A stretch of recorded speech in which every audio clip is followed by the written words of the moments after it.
A few years ago, I remember I was still a little boy. Probably I was about, I think I was about 9 or 10. We were meant to go to church with my mother and my siblings, and I decided along the way that I wasn't going to go through with the whole church thing. So I decided to run back home. We'd gone quite a distance, and I said, fine, because I know the path that leads back home. I'm going to go home and I'll find something useful, and I'm going to be there alone or find something to do while everybody gets to church. And then, as soon as I got home, instead of sticking to my original plan of relaxing around the yard, I decided to just go through a thick bush. Our house was the last just before you ventured into a thick bush. So I said to myself, maybe let me just go and look after the people that were heading carefully in the nearby bushes. So I took an axe with me. I said, let me just go there and find something to do. Actually, I think I really wanted to start carving out a knob carry, isagila, iwisa, those sticks that head boys carry way back in the rural areas. So after after I had walked quite a distance towards the thick field, I remember I came across a tree stump that I wanted to cut. But if you had seen me walking towards the bush, I had a spring on my step because I really was motivated to go and do what other head boys were doing. And then I take my axe, I started cutting this tree stump. And out of nowhere, I cut myself here. As you can see, there's a little scar on my left hand.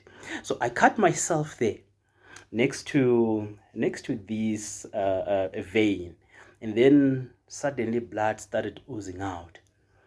And then I remembered that I had ran away from church. There is nobody at home. And now the people that I wanted to go and mingle with, they are not even there. I could not locate them. So now the only place to go, it was for me to go back home. So I rushed back home. Here the blood is still oozing out of my hand. I'm feeling the pain, and I'm now carrying my little axe because I'm not going to leave it in the bush. So I decided to run back home. While I was running back home, many things were coming through my mind. Firstly, is my parents are going to come and discipline me for not having gone through with what they initially intended us to do, which was to go to church, of course. And I decided to do my own. Now, I have injured myself. If you saw me now going back home versus when I was going there, now I'm rushing back home. I don't have the excitement anymore. I have injured myself. That was one of the instances that I've injured myself. The other time I was trying to use a hammer, the sledgehammer, and I managed to hit my thumb, and this nail sort of came off. But in all those instances, I realized that it was not because I had ran from church. I know somebody would want us to believe that it's because I had ran away from church, but the reason why I injured myself, I cut myself here, and I actually hit my thumb with a sledgehammer, it was because I couldn't use the tools that were at my disposal well. That's why Helen Wilson says those that don't use the tools that are given to them always wind up injuring themselves. Those that don't use the tools that are given to them end up injuring themselves. I am a living testament that if you don't know how to use your tool effectively, you will injure yourself. I do have a scar. I don't have the receipt for this one because my nail decided to grow back, and now it doesn't show. But I then realized that, and I just come to that realization now, and it's actually true what Helen Wilson says. Many times we want to achieve certain things and we do know the tools that will take us to our destination. But for whatever reason, we decide not to use the tools. But if you don't use those tools, you will end up injuring yourself.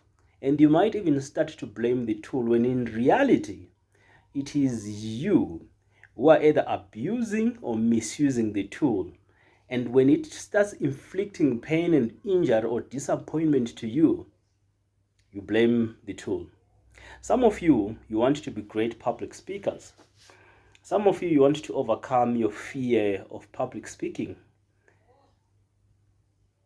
But the funny part is, the tools at your disposal, for instance, the pathways tool that Toastmasters have developed, you are not fully utilizing it. So, when next time you take to the stage, just like most people, words don't come out of your mouth, or you feel the same anxiety that you always felt before. The problem is not the Toastmasters tool. The problem is not anything else except you. You are going to wind up injured because you were given a tool on a silver platter, but you decided not to use the tool. If you're one of those people that don't know how to use this tool effectively, join me tomorrow at 6:30 as I take you on a journey on how to utilize this tool. At the end of this coaching clinic, you will know how to derive value from this tool so that your journey into an accomplished speaker that you want to be is a smooth ride. It is a smooth sail. Otherwise, if you don't, you will keep on injuring yourself and blaming the tools, when in reality it is not the tools, it is you. That was your boy Mr. Ledger himself. I'm signing out. Subscribe, let's keep on tuned.